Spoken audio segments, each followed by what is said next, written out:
Aleister Crowley is generally considered to be the most important and influential occultist of the 20th century. Clever, well-educated, and a prolific writer, Crowley was a walking encyclopedia of occult thought and practice. Dubbed the wickedest man in the world by the British press, Crowley preferred his own pseudonym, the Great Beast 666. In August of 1914, the World magazine published an account of some of the semi-public ceremonies Crowley held in London. Journalist Harry Kemp attended one such ritual and noted, "Then came the slow, monotonous chant of the high priest. 'There is no good, evil is good. All hail, Prince of the world, to whom even God himself has given dominion.'" Kemp continued, sounding for all the world like he was describing any number of contemporary rock concerts. Men and women danced about, leaping and swaying to the whining of infernal and discordant music. They sang obscene words. Women tore their bodices, some partially disrobed. One fair worshiper, seizing upon the high priest's dagger, wounded herself in the breasts. At this, all seemed to go madder than ever. Such was Crowley's ministry at the age of 39. By the time he died 33 years later, fearful, sobbing, and with the last words, "I am perplexed," upon his lips, his dark legacy had reached sufficient critical mass to almost single-handedly, in the words of occult writer Robert Anton Wilson, spark a worldwide revival of paganism. Well, in 1918, Crowley took a great magical oath, which was a serious thing for Crowley. And he took an oath that he would surrender all of his magical powers that he had achieved until that date to concentrate his energy single-pointedly on the one task of destroying Christianity and reviving paganism. And I think if you look around the world, it's pretty obvious that Crowley has been a remarkable success. Paganism has made a big comeback in an organized way. Neo-pagan groups, in an unorganized way, our whole society has become more pagan. I'll tell you, when I was a kid, I read Robert Anton Wilson and all this shit. And here we are, we're standing here, we're talking about this shit, and it's real. If you do these things that you're told by Aleister Crowley, if you actually do what they say, things happen. Things occur exactly as it's described. And we can all do it.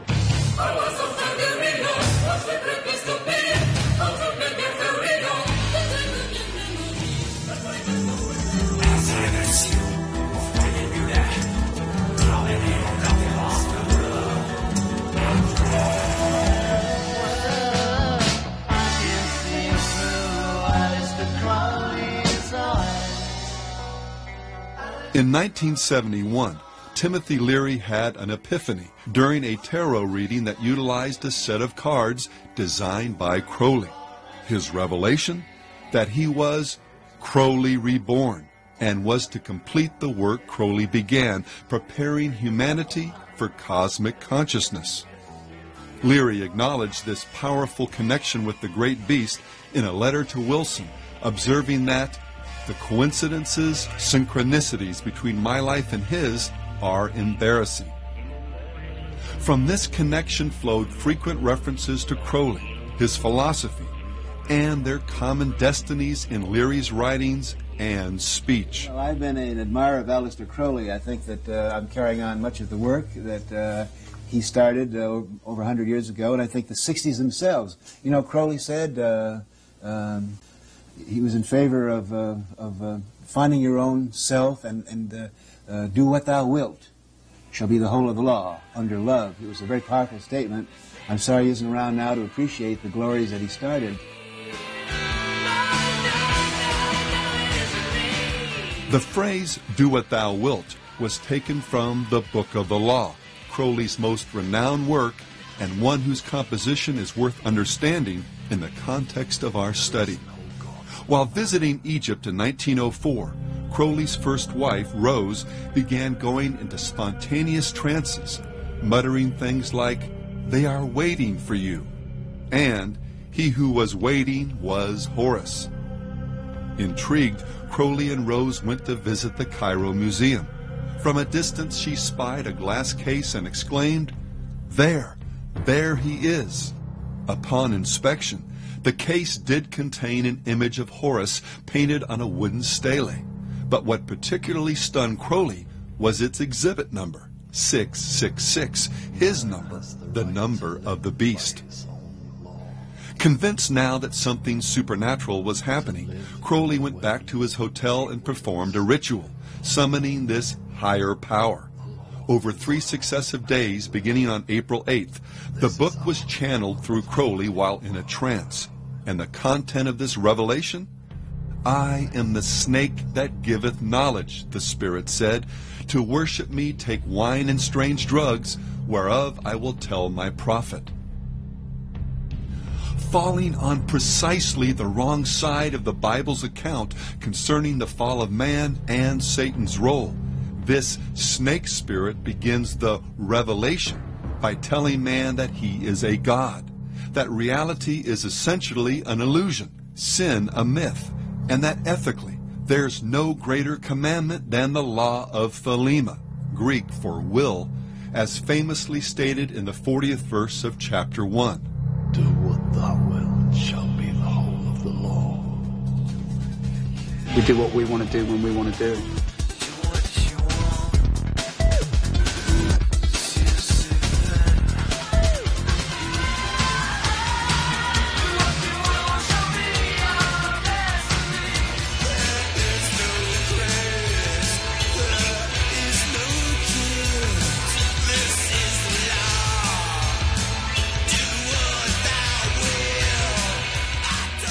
Well, today that same law has been written, spoken, or sung about by more contemporary artists than even Robert Anton Wilson would have imagined. John Lennon, Jim Morrison, the Black Crowes' Chris Robinson, and Marilyn Manson have all trotted it out in one form or another as words to live by. Harry Smith inserted it into the original handbook that came with his renowned Anthology of American Folk Music. It shows up in songs by Mudvayne,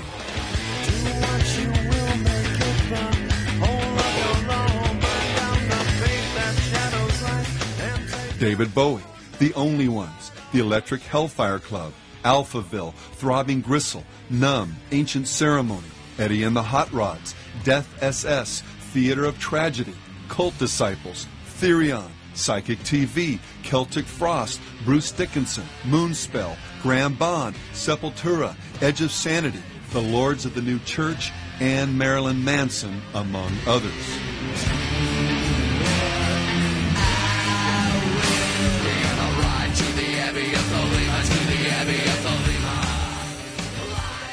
The band 311 not only uses Crowley's law as a lyric, the bass player had it tattooed on his leg, as well as Crowley's Tree of Life design on his back. Punk band Unwritten Law had Crowley's law written on their concert t-shirts. I'm closer to the golden dawn, immersed in Crowley's uniform of imagery. Among rock artists who have studied and embraced aspects of Crowley's magical system, Daryl Hall, Sting, Coil, and Killing Joke, among many others, could relate at some point in their careers to Bowie's comment, "My overriding interest was in Kabbalah and Crowleyism, the whole dark and rather fearsome netherworld of the wrong side of the brain." Director Donald Cammell, the man behind the underground film Performance, used to enjoy telling friends that, as a child, he would sometimes be bounced on the knee of the wickedest man in the world. Significantly, the film starred the Stones' Mick Jagger and Anita Pallenberg, herself a devoted occultist, and explored nihilism and insanity through the metaphor of rock and roll. The only performance that makes it, that really makes it, that makes it all the way, is the one that achieves madness, right? Cammell also played the role of Osiris in Lucifer Rising, the film by another Crowley devotee, Kenneth Anger. Anger directed and produced a number of occult films that utilized the talents of rockers Marian Faithfull, Mick Jagger, Jimmy Page, and Bobby Beausoleil, another Crowleyite who was later convicted of murder in relation to the Manson cult. And Led Zeppelin's Jimmy Page's fascination with the great beast is so notorious, it rates its own link on a website dedicated to Crowleyana. From studying magic as an adolescent, purchasing Crowley's old house, buying an occult bookstore and naming it after a periodical Crowley published, inscribing Do What Thou Wilt onto the runoff vinyl for the first pressing of Led Zeppelin III, even acting out rituals on stage that look an awful lot like those described by the Beast in his, quote, instructions to his magical order. Page meant it when he said, I've employed his system in my own day-to-day life. While few artists have shown the same level of dedication to Crowley's life and philosophy as Page, or the members of Coil, or any number of satanic metal bands, there's one sense in which Crowley's legacy has become central to the spirit of most of rock and roll. We'll discuss this in more detail in Part 8 of this series. But for now, understand that his primary message was simply, find your true will and then do it. Thou hast no right but to do thy will. Do that, and no other shall say nay. Every man and every woman is a star. Which, when you boil it down, really means there is no God but man. This is not to say literally that there's no God. Satan knows there is, as do all men, if but just deep in their hearts. The crux of Crowley's demonic creed was just that each individual has no higher authority than their own will, that we are free to live life as we please. And this was the lie that the serpent hissed in the garden, and the deception that has become the siren chorus that floats through the world of popular music.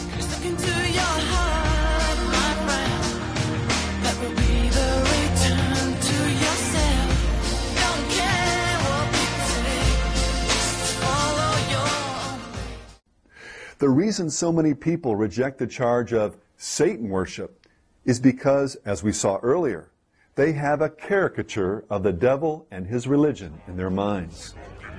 He's the horn-headed demon in red pajamas, and serving him, should he even exist, would involve sacrificing babies, drinking blood, or something else equally horrible or bizarre. In reality, though, following Satan is far more mundane and universal than most people realize or would care to admit.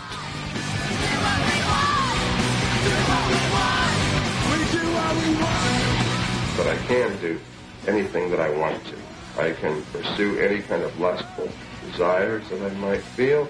I can engage in any activities that are so-called sinful activities and not really worry about any ecumenical councils making it right for me to do these things. Living for, as I've said, all of the earthly and carnal pleasures. A satanic world is a world reborn in purity, a world where the instinct and the intellect will be complementary to one another rather than being at odds with one another. It will be a world in which we follow laws of nature instead of just the rules that man's made up to regulate his conduct. All right, we got one rule. There are no rules. Have a good time. Do what we want. Now, if a Christian said to you, you were just really worshipping yourself, what would you say? In a sense, they would be right. It is a form of self-worship. We feel that there is no reason why these people shouldn't just flip the coin completely over and simply call themselves what religion has called them for many, many years. Call them devil worshippers, or disciples of evil, or Satanists. Of course, it's very hard for a person to hang an uncomplimentary label on themselves. And for this reason, for many years, there will be people practicing Satanism as good Christians or other religions, and they will instinctively pursue the very same things that we are, as they always have. As we've already seen, Satan is an invisible spirit and a master of disguise. His ability to pass himself off as an angel of light can fool the rebellious and the spiritually naive into thinking that black is white, truth a lie, and even that God himself is the one telling them these things. And as for following the devil, many that espouse an openly satanic worldview can tell you that it's nothing like the Hollywood caricature. And that's precisely what makes it so disturbing, as the occult magazine Gnosis acknowledged. If there's anything horrifying in its teachings, it's that these are the principles by which most people live most of the time, usually without admitting it even to themselves. And just what is this core principle by which most people live? Well, in a nutshell, do what you want.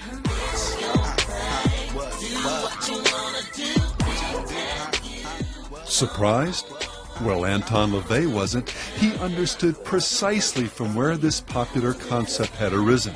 And he must, as a Satanist, knowing this, realizing what his human potential is, eventually, and here is one of the essential points of Satanism, attain his own Godhead in accordance with his own potential.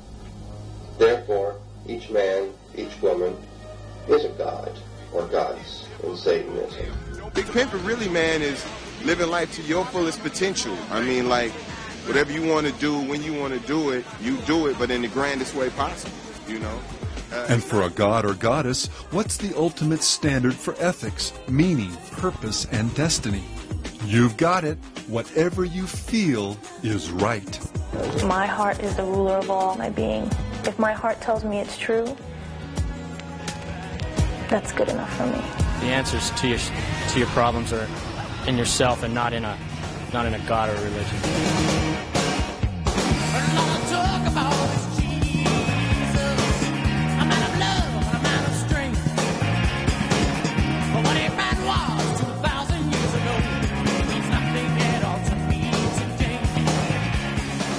Marilyn Manson noted the universality of the satanic ethic when he observed, "The idea of Antichrist is an unspoken knowledge that every person has. It's just the acceptance of yourself as a powerful being who can make their own decisions. It's not someone with a 666 on their head."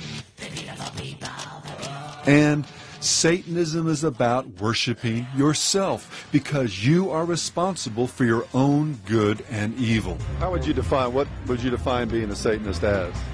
Worship of themselves. You're worshiping yourself when you worship Satan. Aleister Crowley stated it this way in his infamous Book of the Law: "Every man and every woman is a star or a god." And as we saw earlier, "Do what thou wilt shall be the whole of the law." I'm basically a free thinker. Whatever anybody wants to do, they can do whatever they want as long as it doesn't hurt other people. I live by myself, you know. I live by my own values and all that, morals. I set my own ways. How do you determine what those morals and values are? Well, I don't know. I just do what's right for myself. By declaring that each person should walk in their own light, discover and then do their true will, LaVey, Manson, and Crowley, along with Nietzsche and others, have simply been echoing the father of all lies, the one that goes back to the very dawn of human history. Then the serpent said to the woman, "God knows that in the day you eat of it, your eyes will be open, and you will be like God, knowing good and evil." Satanism, then, in its essence, is simply each person looking through his or her own eyes for meaning and direction. As our own god or goddess, we're free to do as we will. Theologically, this worldview can be reduced to a single precept found in the 4th chapter of the Book of Satan. Say unto thine own heart, I am mine own Redeemer.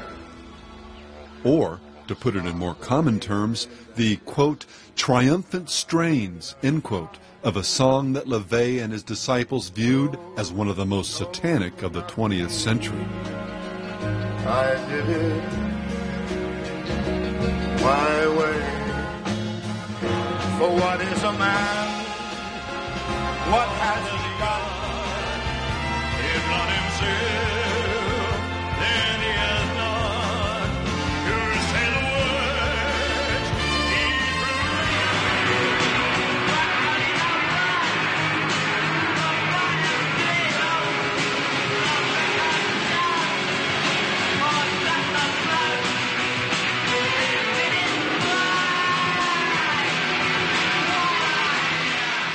It's no mere coincidence that this song, in its successive incarnations, revealed artists who became living metaphors for the inevitable downward spiral of any culture that embraces "I did it my way" theology.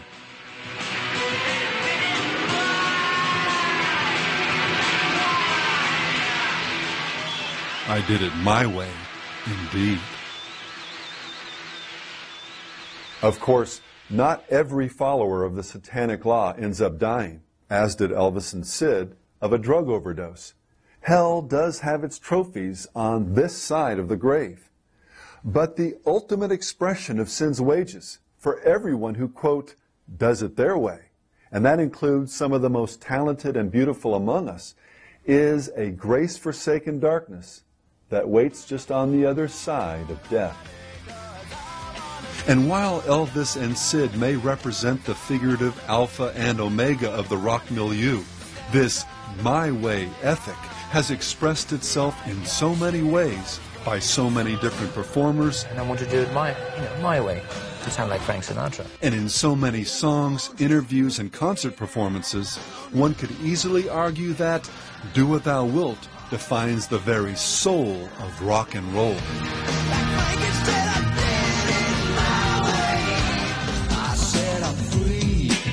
what I want any old time. Do what you wanna do. Whatever you choose. It's my life, and I'll do what I want. It's my mind, and I'll do what I want. Do what you wanna do. What you wanna do. And try hard to live your life. Live life the way that you want. And I need to do what I feel like doing. So let me go. Do what you wanna do. Go out and seek your truth.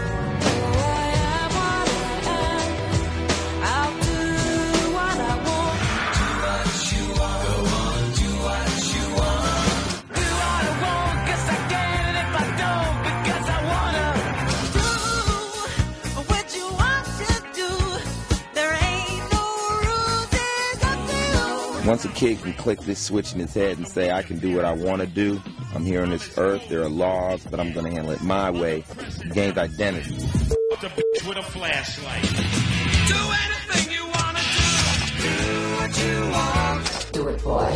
Do what you want to do. You can do what you want to do. Do what you want to. Do what you want to do.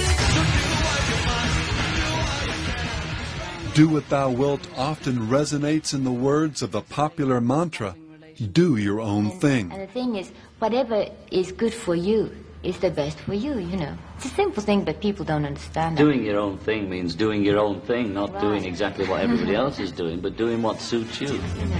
Let me hear you say it's my thing. I do what I want to do. Follow me, darling. Follow me, darling.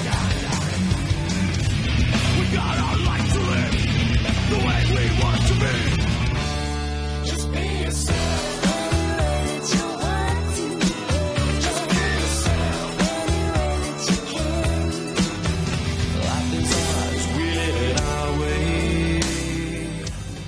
It can provide the foundation for the ever-popular believe or trust in yourself.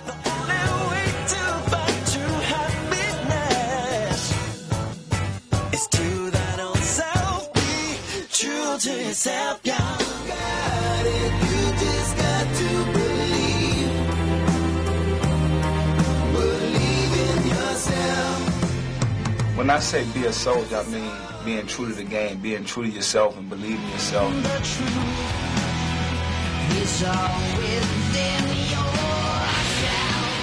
And the satanic law can find its most perfect and enticing expression in what has become one of our culture's most popular credos: follow or trust your heart. Trust your heart, let fate decide to guide these lives we see.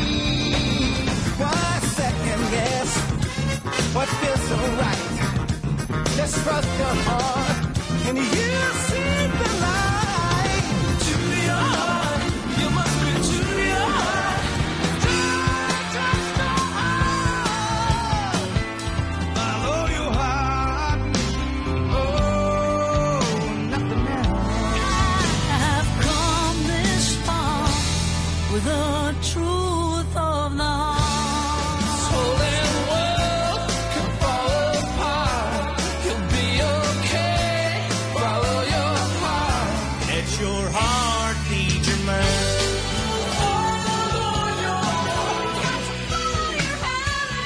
Trust your heart. Listen to your heart and what it says. Listen to your heart. Listen to your heart. Listen to your heart. Heart won't lie. To remind us to From always acceptance ourselves, speeches to follow our hearts. to Broadway musicals. Follow my heart. But to where? To wherever your heart tells you to go. To children's videos. When you follow your heart. This flake of feel-good wisdom has become the great law, the only politically correct commandment for a culture wherein truth is relative, Truth is whatever you believe is right. man is good, and God is whatever you want him, her, or it to be. Truth is, there are no absolute truths. I mean, even God doesn't work that way. But think for just a moment. Aren't most or even all the things that people say and do determined ultimately by the desires of their hearts? We're bored with the concept of right and wrong. Without some absolute standard of right and wrong, what's to keep a cute children's song Listen to your heart, girl. from becoming the score for man's descent into lust, murder, and anarchy? When the people in your life try to tell you what is right, what do you do? Listen to your heart, girl. Do you take a brand new road or the one you've always known by getting through? Listen to your heart, girl. Listen to your heart, girl. Listen to your heart, girl. 'Cause the heart's not gonna lie to you. Listen to your heart, girl. Listen to your heart, girl. And I know you'll always be hearing the truth if you listen to your heart. I can do anything I want to you people at any time I want to. You gotta listen to your heart. As we saw earlier in this series, the reason this do what you want, it's your thing, follow your heart theology is wrong, and ultimately even satanic, is because our hearts and minds have been profoundly deranged by the effects of sin. The heart of man is deceitful above all things and desperately wicked. Who can know it? Every way of a man is right in his own eyes. There's a way that seems right to a man, but its end is the way of death. Trust in the Lord with all your heart, and lean not to your own understanding. And perhaps most direct of all, he who trusts in his own heart is a fool. From mankind's fall from grace to virtually every evil ideology that has blighted this travailing planet, ignoring our Creator's commands and doing instead what seems right in our own eyes and hearts, has been the fountain from which sin and its wages have flowed. Of course, that's not to say that following one's heart will always produce the wrong or the most evil consequence. The Bible makes it clear that all of us have a dim memory of paradise lost and the moral standards we were created to obey. Depending on the individual and the culture, listening to one's heart can at times produce an approximately correct decision. And of course, for someone who's been born again through and to the will of God, following one's now regenerated heart can provide genuine direction and courage. But for the rebel, for those walking in their own counsel and by their own light, following your heart is a perfect expression of the satanic law and a one-way ticket to hell. Let's now close by examining the law from the Satanic Bible that best expresses the essence of this do what thou wilt philosophy. Say unto thine own heart, I am mine own Redeemer. One of the essential facts of life is that we're all born with a sense that something is wrong or missing, and the rest of life becomes a quest for wholeness and fulfillment. In theological terms, redemption. Whatever we look to for this, be it God, family, friends, lovers, money, power, sex, drugs, music, fame, or anything else, that person or thing becomes our Redeemer. By definition, our God.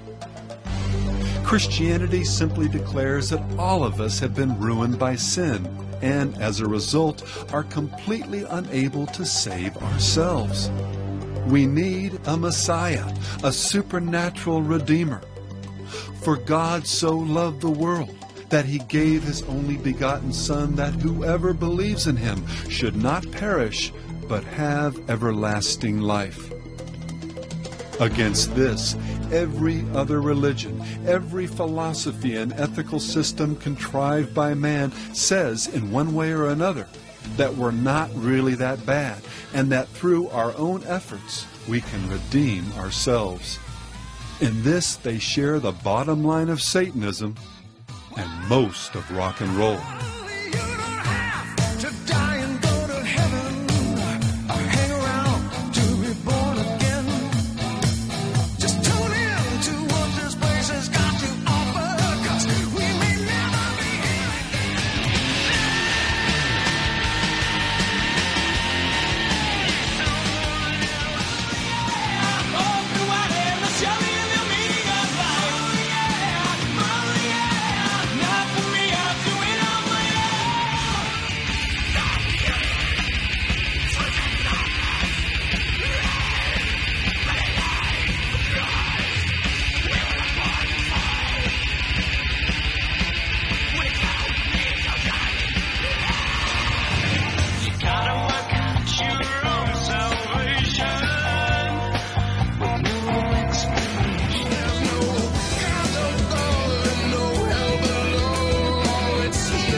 And now, the ultimate dichotomy, the final fork in the road, presents itself. On the one hand stands the cross and the broken body of God the Son. And on the other, an idol, gilded by the craft of man. And just as in Moses' time, today the people riot and dance about their idol, and the music of their worship rises up to heaven as the sounds of war. Only those who are willingly blind can deny what this series has established, that at every point with an almost mathematical precision. The culture of rock and roll seeks to subvert the rightful rule of God and put man, and sometimes even Satan, in his place. From its deep roots in the occult to the vast profusion of evil fruit, the stain of sin, death, and judgment are unmistakable for those who have eyes to see. Know now that one day the music will stop. For those still worshiping around the golden calf, by God's grace, may that time be now.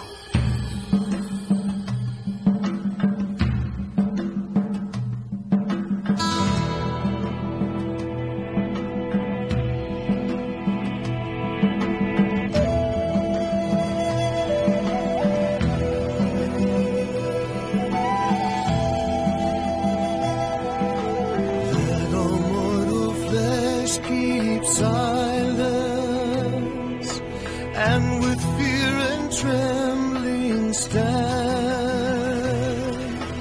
Ponder nothing earthly minded, for with blessings in his hand, Christ our God to earth descended. Our full homage to